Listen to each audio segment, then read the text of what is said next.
Do you think there's demand for rosin and water hash here? Everyone wants rosin. Look, I even get goosebumps just thinking about it. Within the last 5 years, I saw the rosin and the hash market here explode.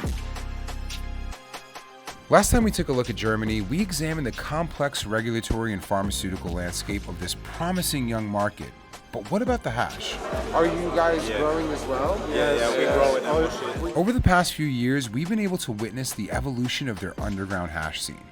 From a few enthusiastic cannabis lovers starting the journey into contemporary hash making to now, some of the best concentrates you'll find in Europe. German locals are on a path to stake their claim in the global hash scene, but just like the rest of the industry in Germany, things are never that simple. Are concentrates also legal there?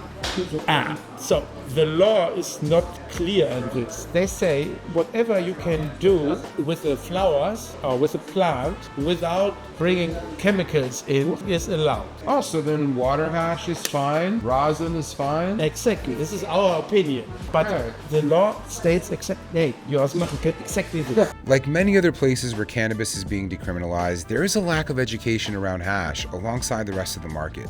While concentrates are accessible to some members of the German social clubs, those clubs are still trying to find their footing. For many consumers in the country, medical cannabis is still their primary access. Unfortunately, they're still facing some hangups. You know, German bureaucracy, pharmaceutical standards is kind of the challenge here. But I've been working on this for 2 years, and there's a good chance we will have rosin products in market quite soon. As of this year, some domestically made rosin is becoming available to medical patients in Germany, but their market still relies heavily on imports to meet demand.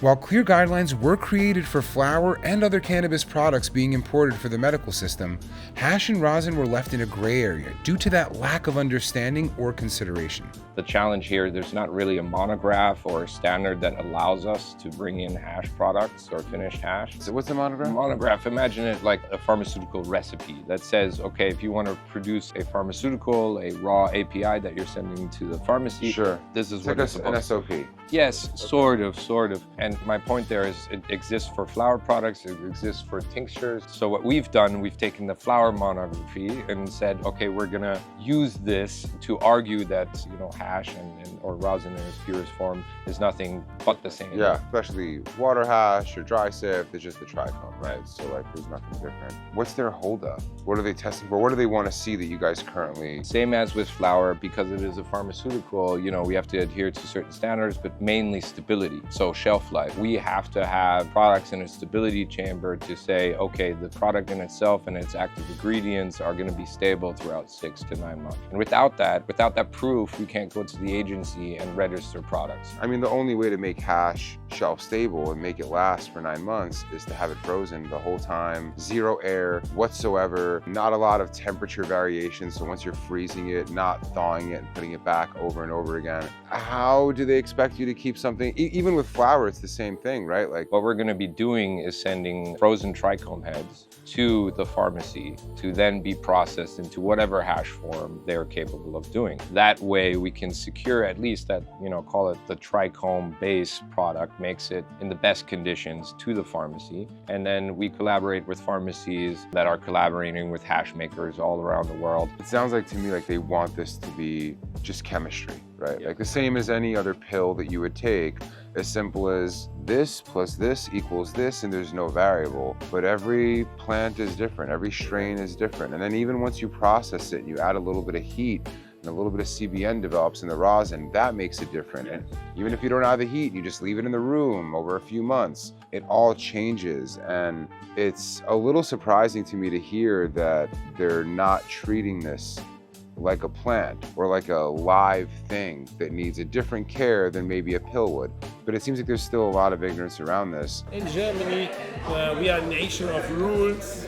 Although the rules are pretty shit, I have to say, many rules are not applicable. They are not practical, but nevertheless, the law is pretty big. So to understand the law itself it's a challenge. And I'm really convinced that the drug policy in Germany, and globally, by the way, is a total failure. And the most irrational policy area in the world. And, you know, full of hypocrisy, full of lies and wrong facts. There's a huge smoking culture, as you can see here. You know, we roll our own cigarettes and hash products. For example, in France, they smoke more hash than they do flour. No, local people Yeah, I've doing seen a bunch of local stuff. Yeah. great fucking work. I do see that interaction between the pharmacists, these patients, and also hash makers internationally, and for us to finally find the regulatory, call it puzzle piece, to make that happen. We are literally educating the regulators. We are taking this data and going to them and arguing, saying like, hey, listen, this is how it works. These are the benefits and the downsides. And it really is a conversation until you convince them to accept these standards. And there it is. We are the ones educating the regulators. It is inspiring to hear the work Germans are doing to educate their regulators and fight for progressive cannabis policies. Right now, there is a legislative push in Germany that could end up increasing restriction on medical cannabis in the country. This legislation would end up directly impacting cannabis access for patients in rural areas or with limited mobility. You know, we started the Jolly Roger channel and the Hash Agenda as a way to spread education around hash and cannabis culture. In spite of the growth this scene has had, it's clear there is still a lot of work to be done. Every day we get reminders from around the world that the fight isn't over yet. From regulators deciding what we have access to, down to our homies at the sesh, it is on us as hash lovers to be that voice, to educate ourselves and share it with others. We can all take a page from the pioneering work being done in Germany to create a more accessible world. As always, thanks for watching. If you enjoy the content, maybe consider subscribing if you weren't already. Drop a like and leave a comment. It really helps get these videos in front of more people. Thanks again, and we'll see you next time.